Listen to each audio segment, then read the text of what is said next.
Romans chapter 6, verse 1 to 14. I'm reading from ESV. What shall we say then? Are we to continue in sin, that grace may abound? By no means.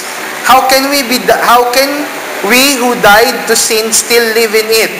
Do you know that all of us who have been baptized into Christ Jesus were baptized into His death? We were buried, therefore, with Him by baptism into death, in order that just as Christ was raised from the dead, from the glory of the Father, we too might walk in newness of life. For if we have been united with Him in a death like His, we shall certainly be united with Him in resurrection like His. We know that our old self was crucified with Him in order that the body of sin might be brought to nothing, so that we could no longer be enslaved to sin. For one who has died has been set free from sin. Now, if we have died with Christ, we believe that we will also live with Him. We know that Christ, being raised from the dead, will never die again. Death no longer has dominion over Him. For the death He died to sin once for all, but life He lives to God. So you also must consider yourselves dead to sin and alive to God in Christ Jesus. Let not sin therefore reign in your mortal body to make you obey its passions. Do not present your members to sin as instruments for unrighteousness, but present yourselves to God for those who have been brought from death to life, and your member to God as instruments of righteousness. For sin will have no dominion over us, since you have not under law, but under grace. Tayo po ay manalangin. Father God, help us to understand the doctrine of sanctification as we go on with the doctrine of the gospel in this morning, O God. I pray na tulungan niyo po kami na maintindihan ng gusto ang kahalagahan at ang relasyon, Panginoon, ng kaligtasan at ng sanctification na meron, Panginoon, na binibigay mo para sa amin. Kayo po ang siyang mauna sa amin sa pamamagitan ng passage na ito for us to understand well yung kalaliman, Panginoon, ng ebanghelyo na aming inaaral. Kayo po ang siyang patuloy na mapupurihan, maparangalan sa aming pag-aaral ngayong umaga. Salamat, Panginoon, sa iyo po ang papurit pasasalamat sa pangalan ni Jesus. Amen. Okay, ang ating pong pag-aaralan sa umagang ito ay may kinalaman dun sa tinatawag na doctrine of sanctification. May kinalaman kasi ito sa kaligtasan na ating tinanggap sa Panginoon. Kasi madalas, what we do with salvation is we just enjoy salvation kasi alam lang natin pupunta tayo sa langit. Okay? We enjoy salvation because we think that okay na ako, pupunta na ako sa langit eh. Naiintindihan ko na secure na ako. Secure na yung aking kaligtasan. So, I will just relax and be merry. Pero, ito po yung isang malaking error ng maraming mga nagsasabing Christian sila kasi they do not really appreciate or understand the real meaning of doctrine of sanctification. Pag sinabing sanctification, sa Tagalog po ay pinapaging banal o ginagawa tayong banal. Okay? Tingnan nyo nga yung katabi nyo. Mukha bang banal? Banat. Hindi rin. Hindi rin mukhang banat. Ano?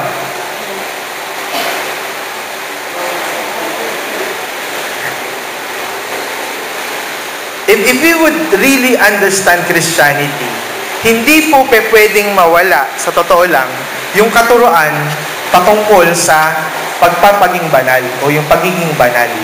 And we should enjoy the doctrine or the real meaning of sanctification. Alam ko, narinig nyo na yung word na sanctify. Lord, sanctify this place. O Lord, sanctify this Noon nga, laging ginagamit niya sa mga musical instrument, sa sasakyan, pinapasanctify yun. Ba't papasanctify yan? Ano yan? Magiging banal yung kotse nyo. Hindi ba mababangga pagka pinag-pray nyo na masanctify yan? Yung bahay nyo ba, hindi mapapasok ng magnanakaw pagka pinabless nyo at pinasanctify nyo? Okay? Or hindi ba yan masusunog? Yung instrument na yan, hindi ba tutugtugin ng worldly or secular song yung instrument na yan pagka pinasanctify nyo? It doesn't mean anything. Actually, ang sanctification is not for anything but for Christians. Wala pong ibang sinasanctify si God kundi ang mga Kristiyano. Saksak natin sa isip natin yun, ha? Walang ibang isasanctify si God kundi ang mga Kristiyano. At walang ini-expect na masasanctify kundi tayong mga totoong mga mananampalataya. Okay, saan nanggaling yung katuruan ng sanctification? Okay? Actually, kahit hindi nyo tanungin, or kahit na hindi nyo naman aralin, no, natin dito ngayon sa church, ini-expect ng mga kapitbahay ninyo that you are sanctified. Once they know that you are a Christian, you are expected to be sanctified. Tama? Kahit sa school, kahit sa office, kahit nasaan kayo nandoon, kita niyo yung pula nila pag gumagawa kayo ng mali. Anong sinasabi nila? Kristiyano ba yan? Yan ba ang born again? Why? Because laging kalakip ng pagiging pagbabasa ng Bible o pag-aaral ng Scriptures, yung tinatawag na sanctification. Actually, ang taas nga ng expectation ng sanctification sa atin. Minsan, to the point na parang iniisip nila na hindi na tayo nagkakasala. Pero kaya nga yung term ko sa Tagalog ay pinapaging banal. Ibig sabihin, it is in the present progressive tense. We are on the process of sanctifying. Continuous but progressive. Okay? Present pero continue siya, nagpapatuloy. Ibig sabihin, yung pagiging banal natin ay hindi natatapos pero umuunlad. Okay? Buti na lang walang tense na present degrading. Tense, no? Laging present progressive. Lagi lang siyang pangat. Okay? So, yung pagiging banal actually, hindi yan downgrading. Ibig sabihin, you are getting holier and holier and holier. Mula nung simula, nung tayo ay nagkaroon ng regeneration o binuhay ni God, ngayon, makikita ninyo na mas holy na kayo, mas banal na kayo ngayon, mas sanctified na kayo compare dati. Tama ba? Do you see the progress of your sanctification? Or, hindi, Pastor, actually, mas masama ako ngayon, mas malala ako ngayon. Mas nakikita nyo lang yung sinfulness nyo. Okay? Tama ba? Mas nakikita natin yung sinfulness natin. Pero, binabago kayo ni God, unti-unti. Tama po ba? Hello? O mas naging kriminal kayo ngayon? Kaysa dati? Pwede kayong makakommit ng sin. Malinaw yan sa pinag-aralan natin previously. Nakakakommit tayo ng sin, nakakakommit tayo ng mga malalalang sin. Pero nakikita niyo na yung progreso ng inyong holiness na patuloy tayo binabago ni God. Okay, actually, there is two types of sanctification na nangyayari sa isang Kristiyano. Yung tinatawag na definitive definitive sanctification o yung biglaang pagbabago, saka yung progressive sanctification, yung unti-unting pagbabago. Okay? Meron tayo sa mga buhay natin na mga instant na nag-change. Noon, ganito kayo, Ngayon, hindi na. Nung na-born again kayo, nag-change siya talaga as in instant. Meron? Tama? Meron? Wala? Meron. Merong mga ganong nangyari sa inyo.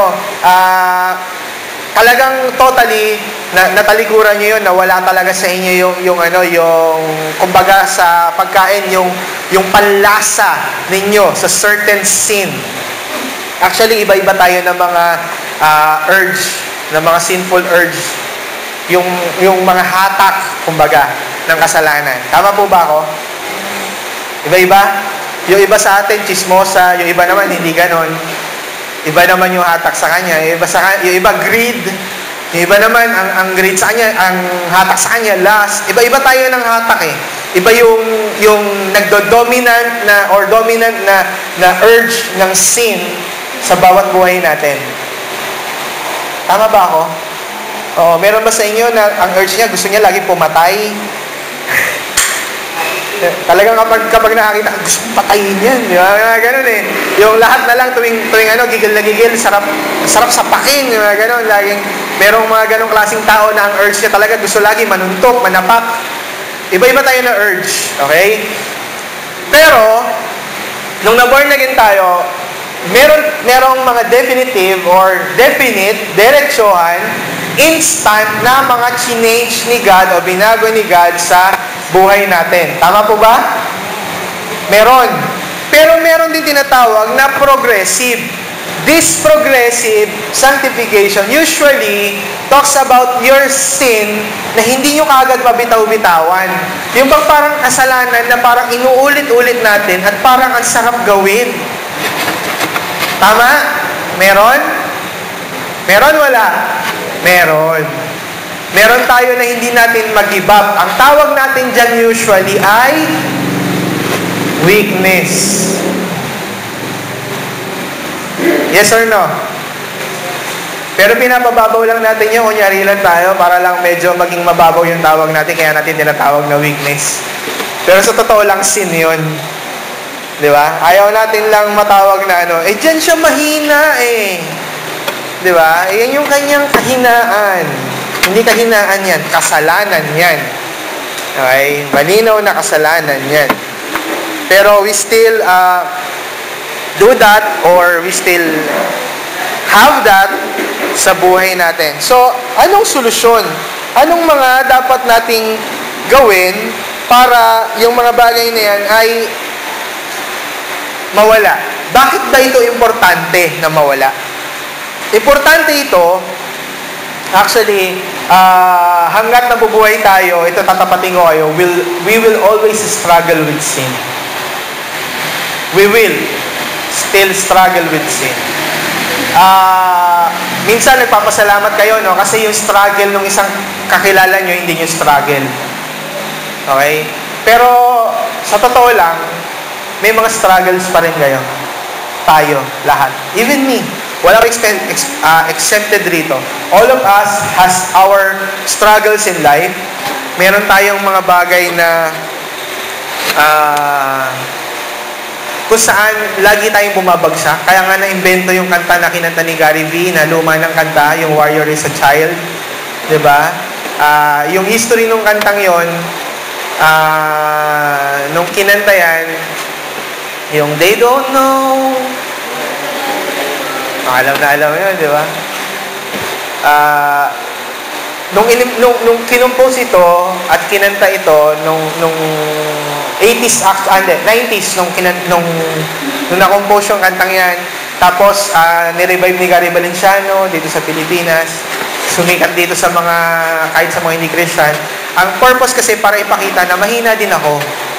May mga kahinaan din ako. Kahit na warrior ako, inside that armor is a child. So, yun yung purpose ng kanta. Pero, it should not be, ang sabi ni Paul, balik tayo sa Romans 6, it should not be a reason or a license para maging okay lang sa atin na magkasala. Okay? Romans chapter 6, ito sinasabi. Verse 1. What shall we say then? Are we to continue in sin that grace may abound? Kasi doon sa mga naunang passage, mula sa Romans 1, diniscuss niya doon lahat ng mga sin na bumubulag sa sangkalupaan o sangkatauhan. Pinakita rin niya na yung grace ni God ang siyang naging dahilan para magkaroon tayo ng kaligtasan. Pagdating ng Romans 5, diniscuss niya dito na yung bagong Adam, si Jesus, ang siyang, kumbaga, tumalo doon sa ginawa nung unang Adam, yung sin. Tinalo ni Jesus, kumbaga, dahil sa ginawa niya, napalaya niya tayong lahat doon sa effect ng sin na ginawa ni Adam. Pero ang sabi dito sa Romans 6, ngayon, dahil ba nabura na ni Jesus yung mga sin na yon, dahil ba may grace na si Jesus para sa atin, okay lang ba, o dapat ba maging lisensya natin, na tayo ay lagi pa rin magkasala dahil sa grace na yan? Okay? Ang sabi ni Paul, by no means, hindi pwede. Huwag maging ganun. Huwag yung isipin na okay lang magkasala dahil sa tayo ay nasa biyaya ng Panginoon. So, tapos ito pa sabi niya, paano na tayo na namatay na dito, nabubuhay pa rin doon? How can we who died to sin still live in it? Hindi pwede. Namatay na tayo dun eh. Hindi na natin yan dapat ipagpatuloy pa. Okay? So, ano pa sabi niya? Do you not know that all of us who have been baptized into Christ were baptized into His death? Nung namatay si Kristo, nung binautismuhan tayo, namatay tayong kasama ni Christ. Yun yung reason kung bakit rin tayo nagpapabaptize. Okay? Kaya yung mga hindi nyo pa naiintindihan yung baptism, ito ang ibig sabihin ng baptism. The reason why we were baptized, water baptism, is to be one with death with Christ. Okay?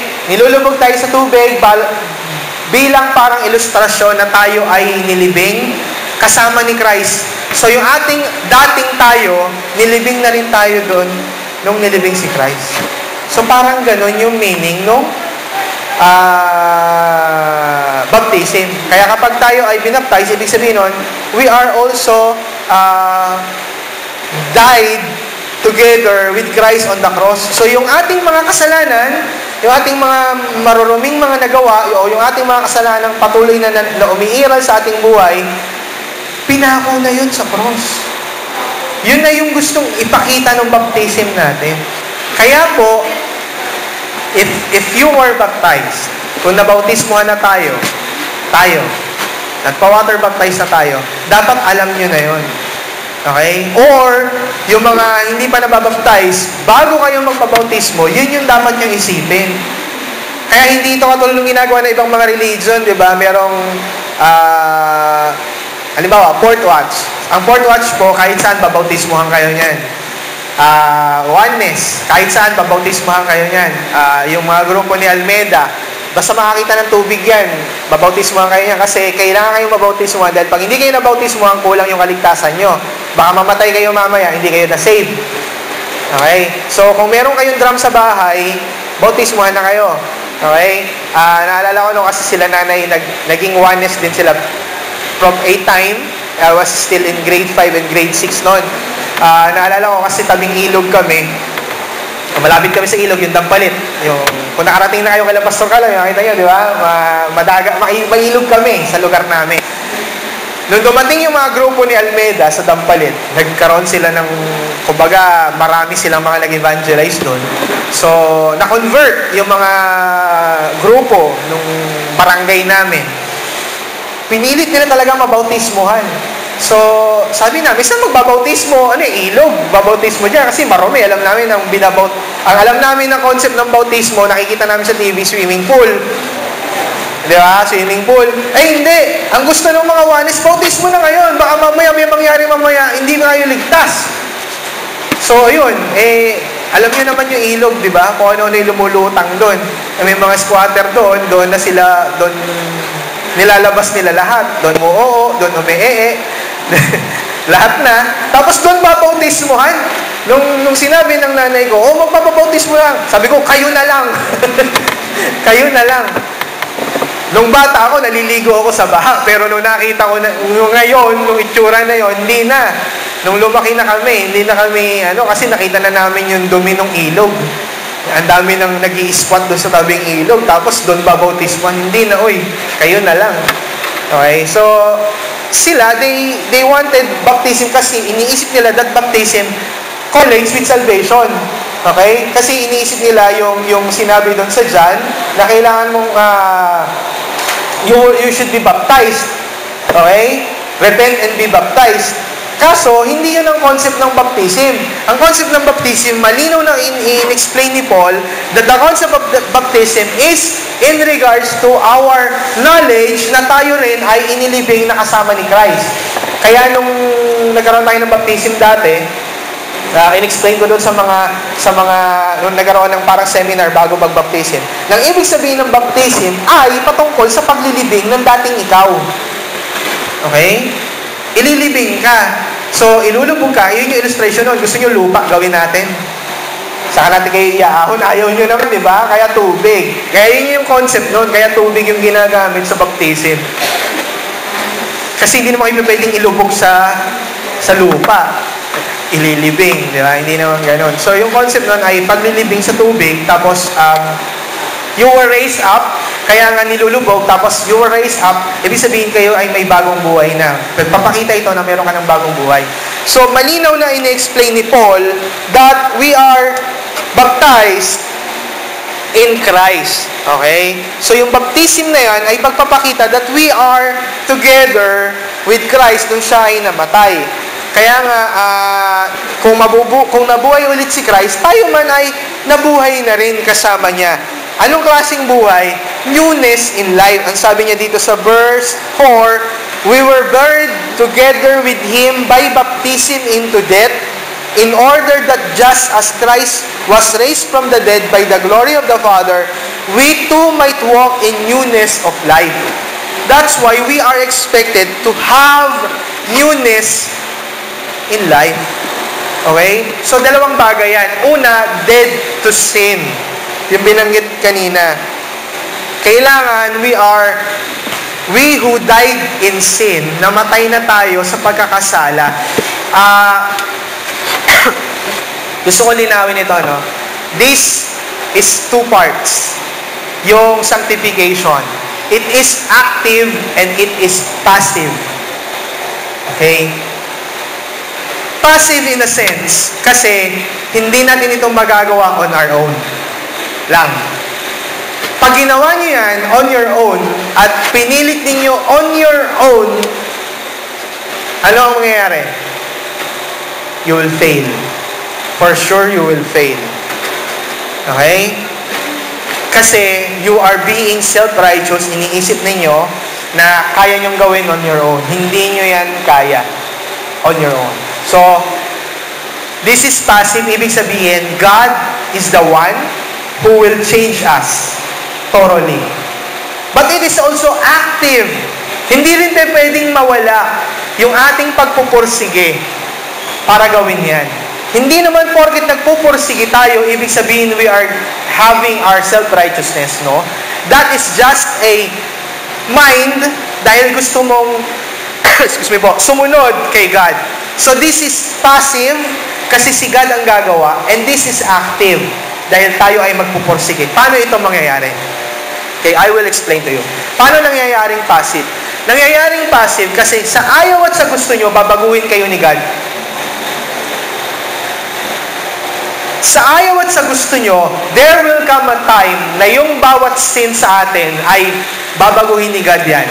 And He will deal with that from time to time. And He has His perfect timing to deal with your sin. Bibigyan ko yung example. Si King David, naniniwala ako na hindi lang siya one time na nagkaroon ng urge lustfully. Okay? Actually, hindi lang isa ang asawa ni David. Okay? Hindi lang isa. Marami siyang asawa. And he has his concubines also. Meron din siyang mga sex slaves. Okay? Masyado kasi nating nilalagay sa pedestal si Haring David na parang si David ay perfect, na hindi nagkakasala because he is man after God's own heart. Ito nga yung sabi ko doon sa isang group na hinahandle ko ngayon. They taught me as their pastor doon sa group na yon. So, sige, okay lang sa akin yan. Pero, asahan nyo that there would time that I will preach and I will preach what the Bible says. Wala akong pakialam kung may tatamaan sa inyo. There is a certain time na meron nagpo-post patungkol kay David na gusto niya maging katulad ni David. Okay? Sabi ko, bakit? Ano ba si David? Kasi po, pastor, he is a man after God's own heart. Ano ba yung naisip mo pagka man after God's own heart? Perfect si David? Alam mo ba na sang-ater ba yung kapalpakan ni David? Okay? Ang akala lang natin perfect si David. Ang akala lang natin napakagaling ni David. Ang dami niya kayang palpak. Okay? Bathsheba, nung nagpasensus siya, okay, alam niyo ba yon? Napalpak niya yon? Nagpasensus siya na binilang niya yung kanyang army. Anong ginawa ni God? Nagalit si God sa kanya. 'Di ba? Ano sabi ni God sa kanya? Ano gusto mo? Ako lulupig sa iyo o papalupig kita sa kaaway mo? Nagpasensus lang siya, nagalit na si God. Bakit? Because he trusted his military power. Bakit? Because 3 of his men can kill 3,000 people. Para kayo nanonood ng mga series na parang Game of Thrones, parang 3 tao lang kayang pumuksahan ng libo-libo. Ganon si David. Ganon yung mga tao ni David. Para kayo nanonood ng Lord of the Rings. Okay? Ganon katindi yung mga tao niya. Okay? Abiha, si Elihu, si Eliab. Okay? Yung 2 generals niya, si Eliab saka si Elihu. Okay? Yung brothers na yon. Okay? Sumugod sila sa isang labanan at nakapagpatumba sila ng libo-libo na ang sabi ng Bible, halos dumikit na raw yung kamay nila doon sa espada. Ibig sabihin, bawat wasiwas nila may patay. Ganun katindi. Kaya iniisip ni David, my man is so powerful. So bilangin natin. So nagalit si God sa kanya. Failure si David ron.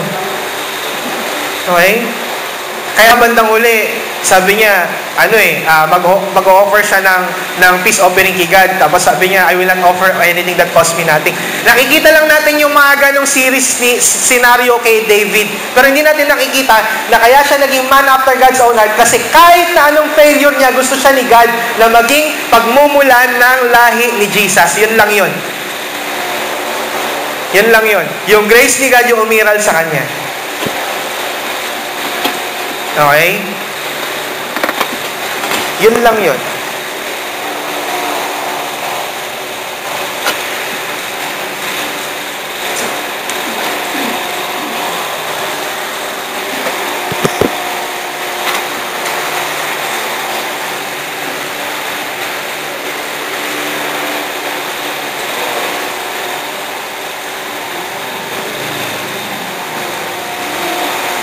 Kung makikita ninyo, yung grace ni God kay David, maiintindihan natin na patuloy siyang binabago ni God. Unti-unti. Okay? Noong time na dinidil siya ni God, isa-isa yung mga sins na dinil sa kanya ni God. Okay? One of the sins that God dealt with David is his lust. Sa paanong paraan? Dinil ni God yun with Nathan. Para matapos na yung kanyang kabalbalan, yung kanyang mga kabuktutan na pinaggagawa with Bathsheba, dinil niya yun with Nathan. Pride. There came a time that David has his pride. Yun yung sinasabi ko sa inyo nung pinabilang niya, nagsensus siya ng kanyang powers. God dealt him also. Dinil siya ni God, nung minute siya ni God, at sabi sa kanya, pupuksain niya. Alam nyo, ano nangyari? There is an angel, there is a one angel na siyang pumuksa ng 1/3 of Israel. Kaya lumuha si David nun. Sa ayaw nyo at sa gusto, God will deal with our sins. Sometimes, it's painful. Sometimes, it is easy. Kasi, minsan, pag pinapaalalahanan niya tayo, He is dealing with us with certain sins. And what I would like you to know, makinig na kayo kapag nagpaalaala pa lang si God sa inyo. Huwag nating antayin na tamaan tayo ng chastisement ni God. Dahil pag dumating yung time na i-correct tayo ni God, mas painful yon. I know a friend that God chastised him kasi hindi matanggal sa kanya yung lust. Okay? Hindi matanggal sa kanya yung lust. Sa babae, lalaki siya, hindi matanggal sa kanya yung lust. God dealt him painfully bago siya na-correct. It's so painful para doon sa tao na ito nung kinorek siya ni God. Pero God will deal with us. Kaya yung sinasabi ko sa inyo, this is a progressive sanctification. There is a definite or definitive time na pag dinil ka ni God, nung naborn again ka, nabago yon. Ito usually yung mga laman ng mga testimonies ng maraming mga naboborn again from prison, o kaya yung mga tipong mga nakapatay, o yung mga merong mga drastic na mga matitinding kasalanan hawak-hawak. Tapos, nung naborn again sila, instant change. Merong ganun. Pero meron rin namang progressive. At ito minsan yung dumarating sa atin, passive and active. Okay? I suggest, mga kapatid, let us all be active in sanctification. When you read your Bible, it's always on the active side na ini-encourage ang mga Christians for us to be holy, to obey God, and to bear the fruit of the Spirit. Laging ganun. Pag binasa niyo scriptures, laging niyang ini-encourage ang mga Christians to be active in sanctification. Okay?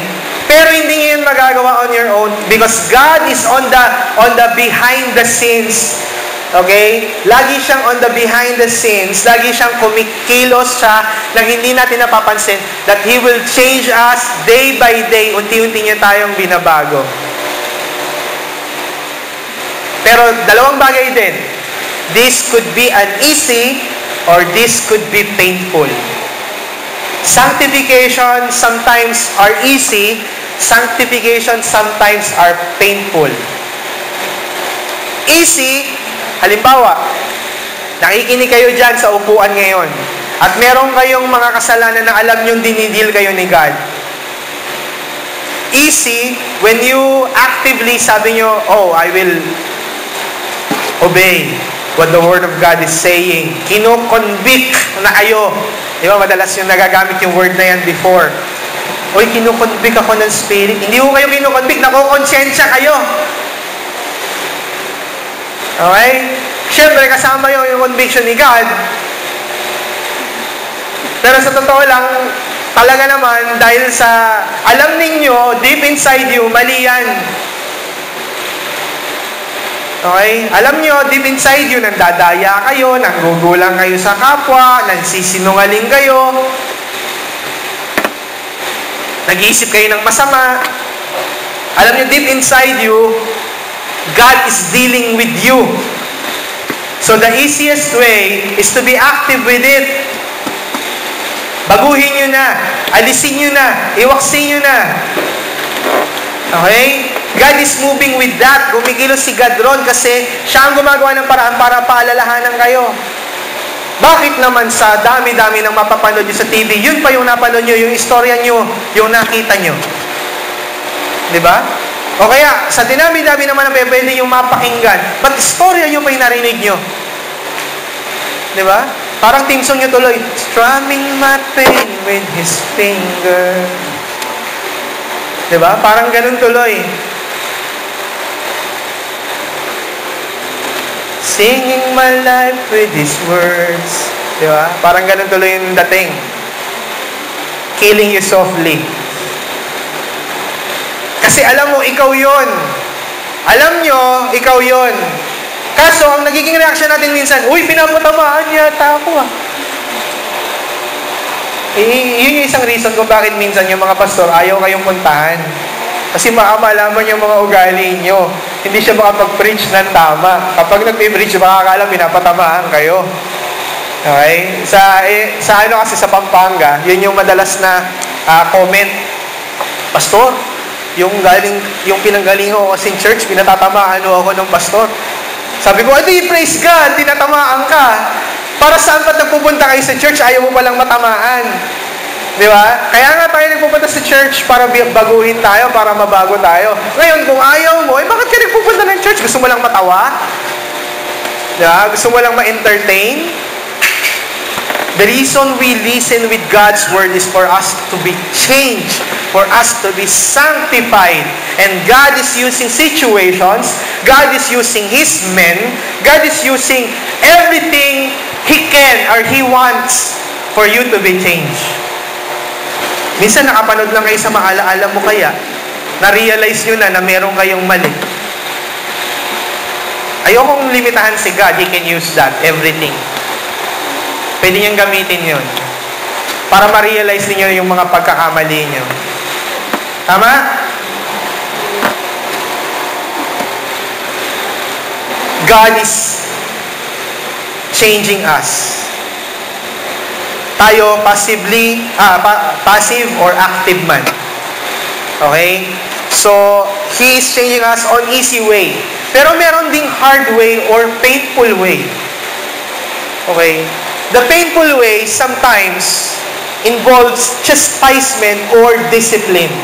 Kasi hindi mo talaga siya mawala. At ang way ni God para mawala mo yung kasalanan na yon is for Him to chastise or to discipline you. Ang tigas ng ulo mo, ha? Naranasan niyo ba yon? Yes. And praise God if we experience those chastisement, because that proves that we are children of God. Ito ang dahilan at ito ang isa sa mga patunay na tayo ay mga anak ng Diyos. So, wag nating hayaan that sin reign in our lives. Kasi baka dumating pa yung time na para ma-sanctify tayo, ang gamitin ni God is the painful way. Actually, minsan kailangan talaga natin yun. Dahil kung hindi naman niya talaga gagawin, hindi ka naman talaga matututo. Look at Jonah. Paano tinuwid ni God si Jonah? Kinakain pa siya sa isang sea monster or sea creature. Okay. Sabi nga ng isang commentary, baka raw mamaya, butanding or whale. Kasi yung mga may capacity na pwedeng kumain, no? Ang masakit doon, if you would be inside a fish belly, for sure, makakaranas kang tunawin niya kasi nasa tiyan ka. 3 days. So, ibig sabihin, lahat ng gastric juices niya, makukuha mo na, ang lansa, no? Tapos, yung acid doon sa loob nung tiyan nung kung ano mang isda yun, di andon ka na. Tapos, bigla kang dadalhin ni God sa isang lugar na meron kang pwedeng silungan for a certain period of time, tapos bigla niyang pakakain sa uod. So, anong feeling mo nun? So galing ka dun sa loob na masakit pa yung balat mo dahil dun sa acids, nung katawan, nung tiyan, galing sa tiyan nung malaking sea creature, bigla kayo tatapat sa araw. Diba? So, ang chastisement ni God sa kanya, bukod dun sa whale, kinastise din siya ni God dun sa pagtanggal dun sa araw na yon. Diba? Although, tinuturuan siya ng lesson dun ni God. Tinuruan siya doon yung halaman na yan, pinatubo ko ngayon, mamaya pwede ko na yung alisin. Okay? Ganun lang sila. Paano pa yung mga taga-Ninive? Diba? Tinuwid siya ni God doon sa point na yon. There are also other people in the scriptures na tinutuwid ni God, na makikita natin na tinuwid sila ni God. Sometimes painful. Okay? Sometimes painful. Sometimes, rebuke lang. Si Peter, ni-rebuke ni Paul. Rebuke lang. Pero there are people in the scriptures na talaga matindi yung chastisement. Si Sapphira, di ba?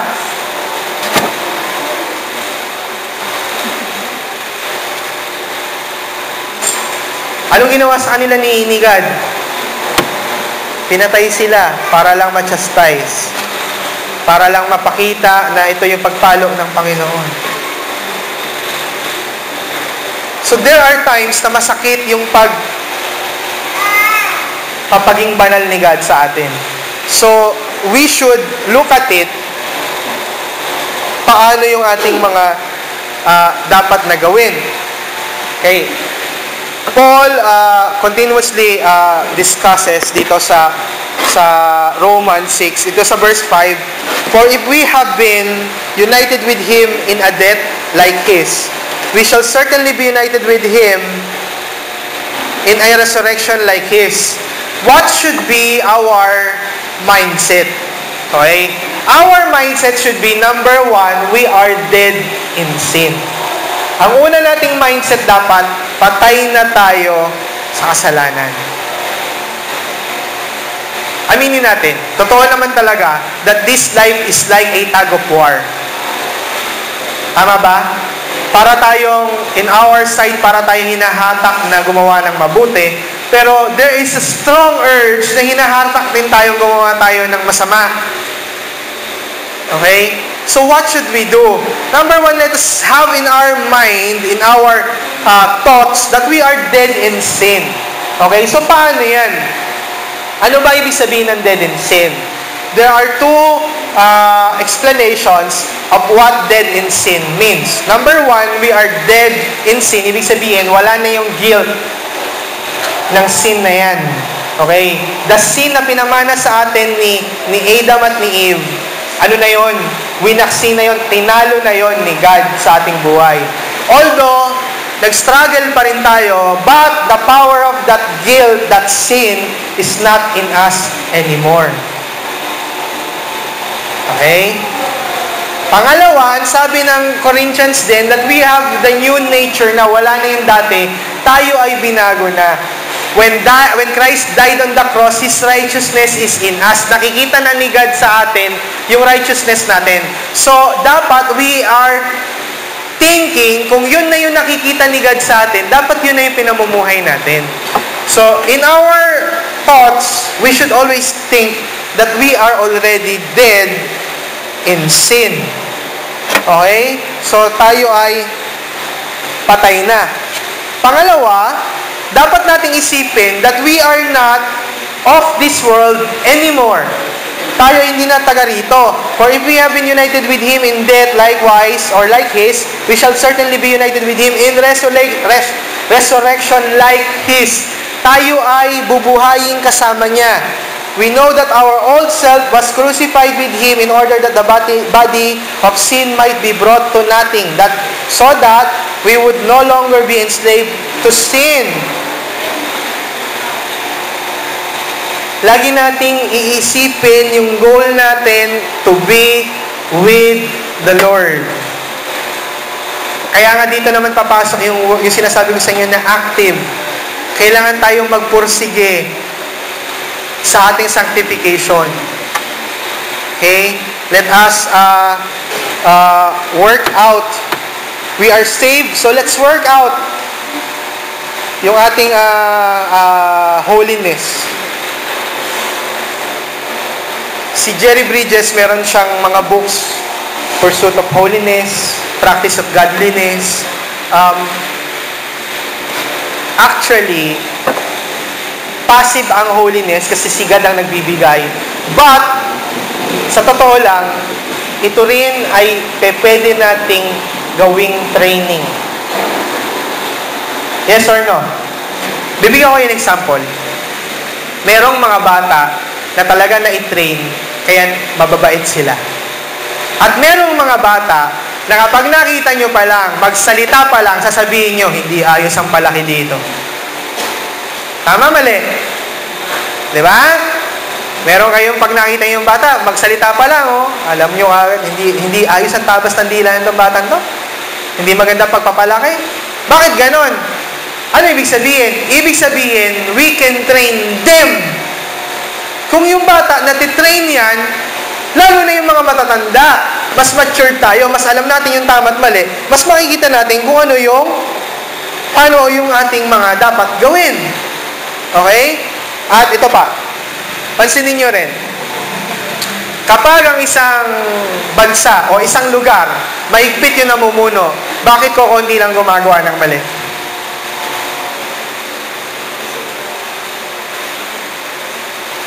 When I was in Davao, nakikipagkwentuhan ako sa taxi driver. Sabi ko, bakit sikat ang mga taxi driver ng Davao na hindi raw kayo nag-violate ng mga traffic rules? Sabi niya, sir, kasi lahat ng traffic dito naka-CCTV. Saka si Mayor Duterte, sa gabi, nagta-taxi driver din. Totoo, sinasabi ng mga taxi driver niya. Nagra-round raw si Mayor Duterte. Hindi nila nakikilala, nasa taxi, naka-taxi. As in siya nagda-drive ng taxi. Nagra-rounds. Ganun kahigpit. Okay? When Gordon was the mayor of SBMA, Subic Bay, bakit ganun kaayos yung Subic? Sino nagpauso ng color coding ng tricycle ng jeep? Di ba si Gordon yun? 90s, naalala niyo yun? Noong 80s and 90s, bago pumasok si Erap sa senaryo ng pagiging presidente, nauso na yung ginagawa ni Gordon, kaya inadapt ng MMDA dito sa Metro Manila, sa iba't ibang lugar, na magkaroon ng mga codings. Yung mga jeep, lahat ng biyaheng palengke, bayan palengke, kulay asul ang tricycle. Bakit ganon?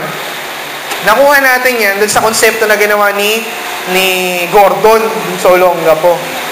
Kasi para hindi pa pwedeng magkaroon ng colorum.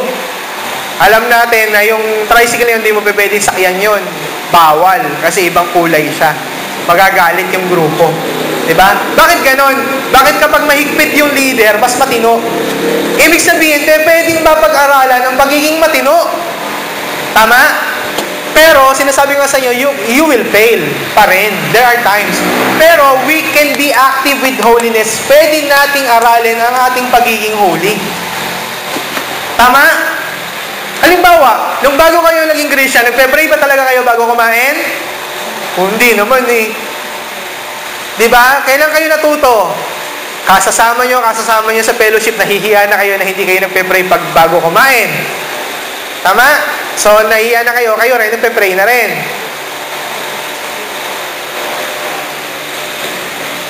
So, ibig sabihin, it can be trained. Diba? Bakit dati, pwede naman kayo mabuhay ng walang Sunday service? Bakit ngayon, hindi kayo makontento na kapag Sunday, hindi kayo attend? Diba parang kulang? Why? Because you were being trained for that. And this is a good thing to do. This is a holy matter. Yung pag-attend.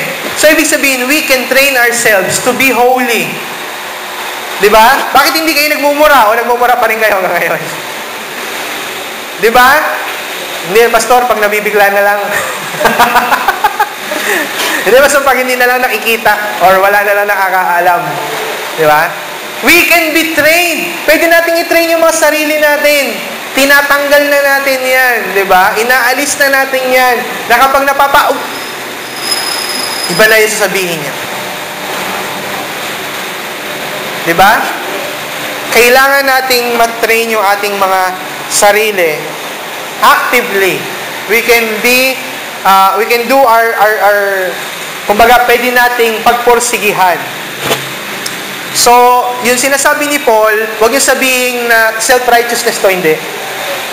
Ang pagsunod sa Panginoon at ang paggawa ng mabuti ay marapat lang naman sa harapan ng Diyos sapagkat tayo ay mga binago na. Verse 7, for one who has died has been set free from sin. Now, if we have died with Christ, we believe that we will also live with Him. Verse 9, we know that Christ being raised from the dead will never die again. Death no longer has dominion over Him. So, isipin natin, we are died or dead to sin. Pangalawa, isipin natin that we are magiging tagalangit na tayo, iba na yung nature natin. Okay? Verse 12, let not therefore reign in your mortal body to make you obey its passion. Ibig sabihin, you know what will trigger your sin. Therefore, iwaksin nyo yung mga triggers na yan. Kailan umiinit ang ulo nyo? Kailan kayo nag-iisip ng masama? Kailan kayo nagiging greed? Ano yung nagpapalas sa inyo? Therefore, know it. Kilalanin ninyo yung inyong mga sarili. Huwag ninyong i-deny. Kilalanin natin yung mga sarili. Think of, sino ako? Ano yung mga bagay na lumulupig sa sarili ko? Ano yung mga bagay na kailangang mawala sa akin? Madalas kasi, pinalaki tayo na yung meditation natin, kaya tayo nagme-meditate sa umaga, para makuha yung promises, para ma-inspire, nagbabasa kayo ng daily bread. Pag nagbabasa pa kayo ng daily bread, nire-review kayo ng daily bread. Hindi lahat ng laman ng daily bread, inspiring. Diba? Alam niyo ba ibig sabihin ng meditation? Meditation means looking into yourself. Tatanggalin ninyo yung mga bagay na wala sa inyo. Ito nga yung ito nga ang ginagawa ng mga kulto or ng ibang mga groups na kung tutuusin, kung itatama natin maganda. Halimbawa, ano ibig sabihin ng yoga? Yoga, ang akala lang natin is nagpapalipalipit sila ng mga buto nila. Di ba? Tutukod yung mga kamay, tapos tataas yung paa, di ba? Hanggang sa kala mo magkakabalay-balintong na. Yun ang akala ng marami sa yoga. But yoga is a meditation. Okay? It is a meditation na ginagamit mo yung iba't ibang mga positions mo para ma-free raw yung soul. Okay? Bakit? Bakit nila ito ginagawa? Bakit inimbento ni Buddha yung mga meditation niya, ni Lao Tzu yung kanilang mga meditation nila, ng Taoism, bakit nila inimbento yung mga meditations nila? 'Di ba? Ng mga monks, bakit nila inimbento yung mga meditation nila? Kasi iniisip nila na kailangan maging pure itong katawan na to. Yung ating soul kailangan maging pure, maging malinis from karumihan. At kung malinis daw yan, pwedeng lumakas yung katawan mo. Yun yung iniisip na concept nila. Kaya sila nagme-meditate. So ano yun? Winawaksin nila lahat ng mga bagay na kasalanan, karumihan. Yun ang wala sa mga Kristiyano. When we meditate, we only meditate of what we can gain. Ano bang promise ni God sa akin sa umagang to? Meron ba tayong mababasang ganon sa Bible na inutos ng mga disciples? Whenever the disciples is talking about meditation or thinking about, pinaiisip sa atin ng mga disciples kung ano yung mga bagay na dapat nating iwaksi from time to time. So know yourselves. Diba? Pag nagsasalita ako, walang lumalabas sa bibig ko kundi pangit na bagay. Alamin mo yun. Lustful ako mag-isip or greedy ako mag-isip. Tuwing makakakita ko, iisip ko, paano ko ba magugulangan yung mga tao doon. Kilalanin niyo yung sarili niyo. Kailangan nating malaman sino ako. Ano ba ako? Ano bang ginagawa ko? Okay? Huwag ninyong dayain yung mga sarili niyo. Mapanggulang ako, mamandaya ako. Alamin niyo yun. Hanggat hindi niyo yan nakikita, i-deny natin yan. We will continuously deny yung sins na yan. We should know who we are. Okay? Next. Pangilan na tayo? Pangatlo. Diba? Una, isipin ninyo that you are dead to sin. Pangalawa, isipin ninyo na hindi tayo taga rito. We are heavenly people. Okay? Meron na tayong bagong nature. Pangatlo, know yourself personally. Okay? Pangapat, sabi ng verse 13, do not present your members to sin as instruments of unrighteousness. Huwag nyo nang i-practice. Huwag nyo nang i-enjoy. Hanapin ninyo yung mga bad effects niyan sa inyo. If you would be greed, isipin nyo, pag nahuli kayo, anong mangyayari? Kung mapanggulang kayo sa kapwa, isipin niyo yung magiging epekto niyan. Kung immoral kayo, isipin niyo yung magiging epekto ng immorality. Okay? Kung bad words na lumalabas sa bibig nyo, isipin niyo yan. Huwag nyo i-present yung sarili nyo dyan. Huwag nyo i-enjoy. Don't enjoy it. Okay? Huwag natin siyang i-enjoy. Do not present yourselves with those sins. Okay? Huwag nating, yung mga sarili natin, kung yung kamay mo lagi ang nagkakasala, huwag mo nang hayaan, putulin mo na yon. Kaya nga yung tinuro ni Jesus, di ba? If a member of your body is what? Nagiging cause ng sin, tanggalin mo yun. Literal ba putulin? Hindi.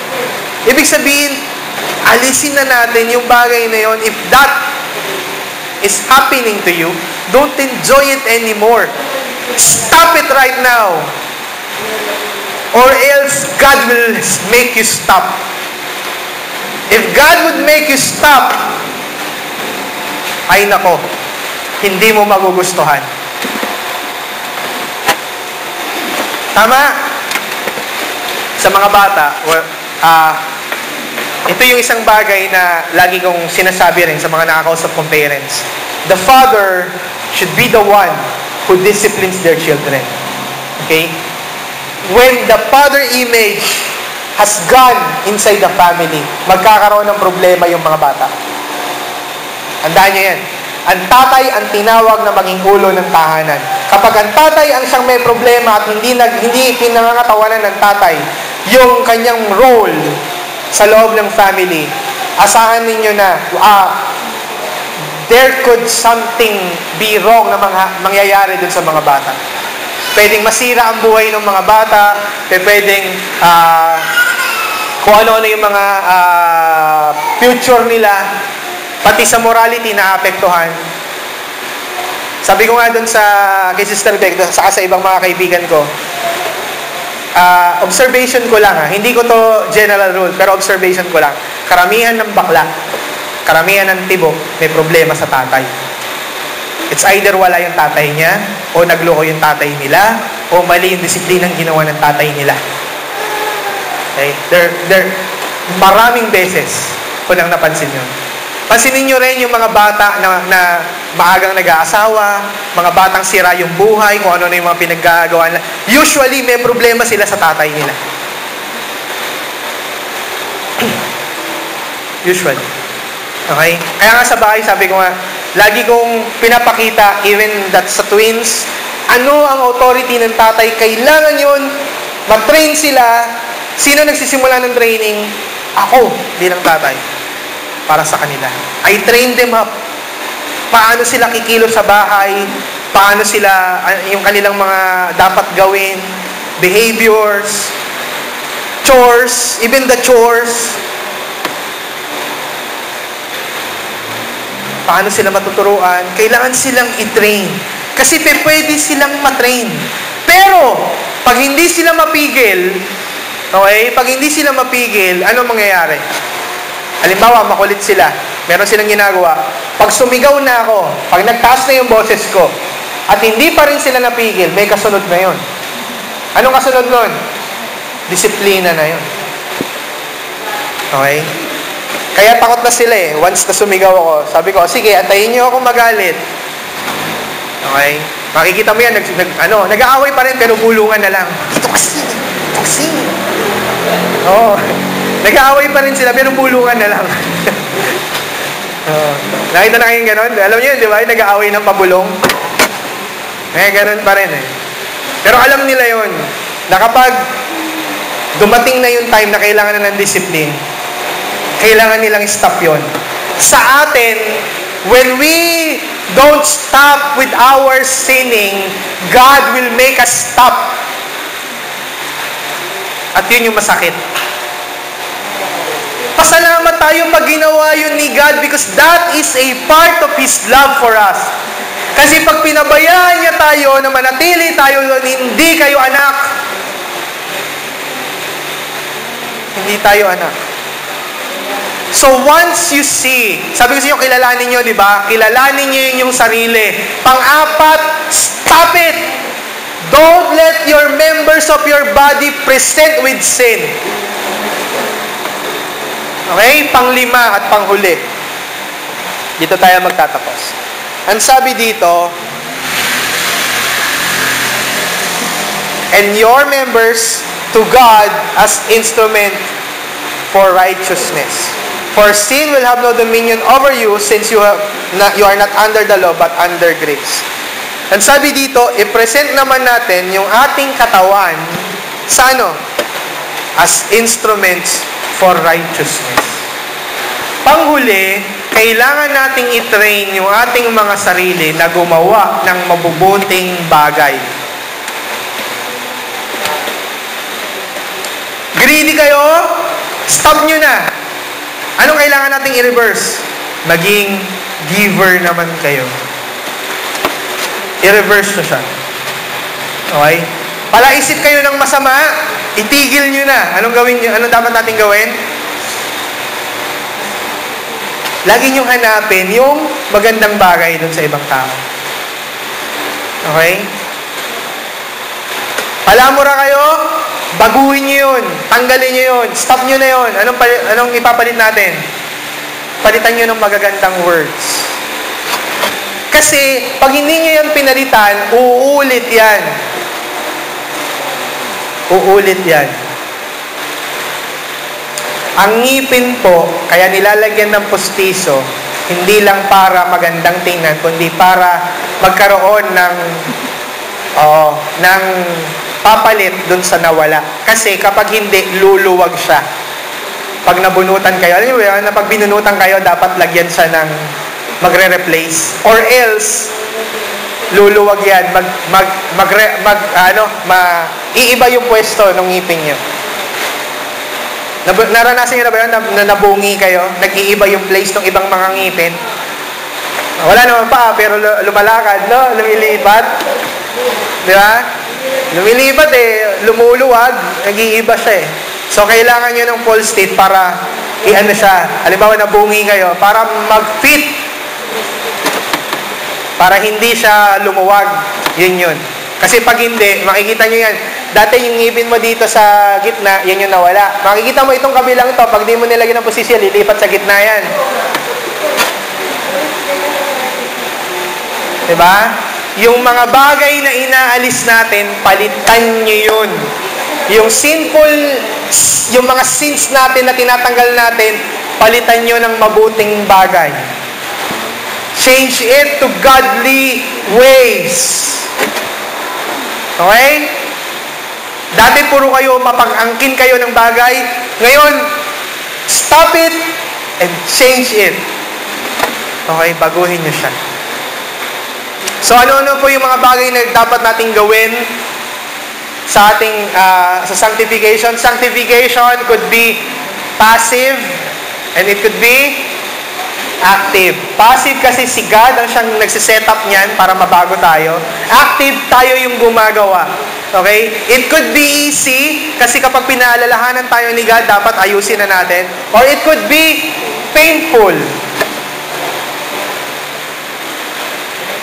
Kailangan nating ayusin yan. Ano yung 5 na dapat nating gawin? Isipin natin that dead to sin, patay na tayo, kasama na tayo ni Christ na matay sa cross. So wala na yan dapat. Pangalawa, we are what? New nature. Tagalangit na po tayo. Doon tayo pupunta. Yun yung ating goal. So, dapat tayo maging banal. Pangatlo, ano kailangan natin gawin?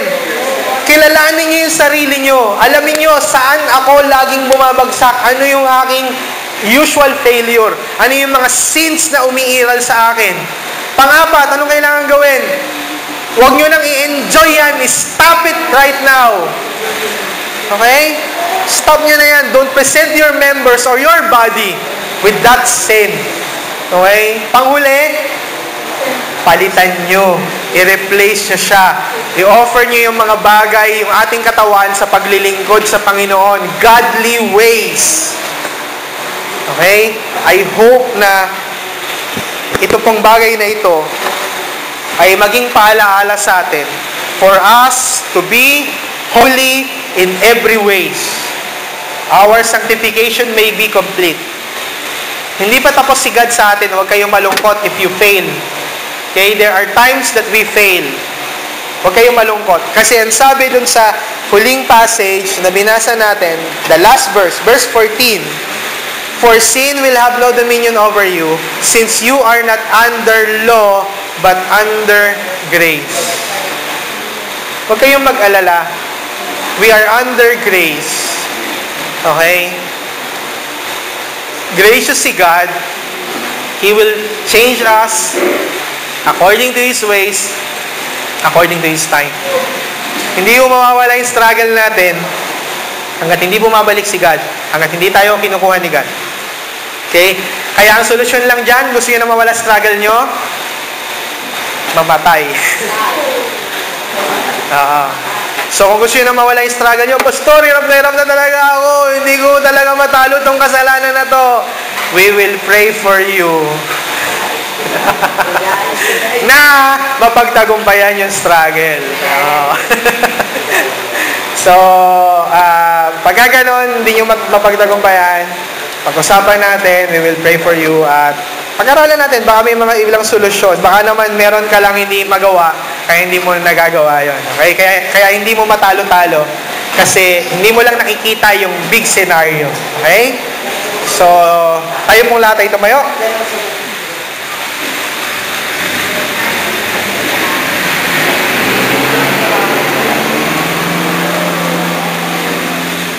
Father God, salamat sa iyong mga ginagawa sa amin, especially, Lord, in sanctification. Thank you for your love, for your kindness, O God, sa buhay namin. We know na Ikaw ang siyang mag-aayos sa amin, Lord God. Sa gusto namin o hindi, babaguhin mo kami. Though sometimes it's easy, but there are times it's painful. And Lord, but thank you. We know na ang dahilan, Lord, because anak mo kami.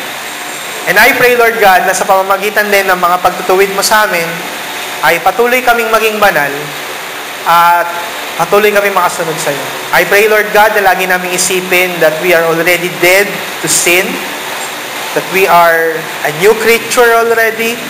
Help us to know ourselves, O Lord. Help us to stop all those bad things and not to present ourselves with it, and to present our bodies, Lord God, as your vessels. Help us, O Lord God, to obey you. At dalangin ko nga po, Panginoon, sa bawat sitwasyon na saan man kami naroon, ay lagi naming isipin na kami po ay mga anak mo, that we should obey you always, Lord God. And this, Lord, is a proof that we are really know and understand the gospel. Thank you, Lord, sa iyo po lamang ang papurit pasasalamat. Sa pangalan ni Jesus. Amen.